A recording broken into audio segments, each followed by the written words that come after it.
all of them. It's far too long. Let me finish, please. And then we need a ceasefire. We need to consolidate that. We need a surge of humanitarian aid into Gaza. Because again, there's too many children and too many people starving and so on. Just too many. And it's that humanitarian impulse is what motivates the Irish in respect of its views. And I've always been of the view, it's been our view that a two-state solution would be ideal. It's become much more challenging and difficult as time's moved on. But that has always been our position. But it's genuinely to have people, because we've gone through this. We discussed this prior to you coming in. We've been through some of this.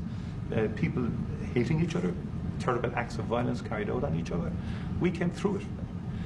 It's our earnest hope that Arab and Jewish people can live side by side. And I've met with people, parents of children who were killed on both sides, called Parents Circle in Israel, and they work to try and bring people together. It's difficult work. What about the President's plans to expel Palestinians out of Gaza? Are you discussing that with him and giving him your... Nobody's expelling any Palestinians. I don't know.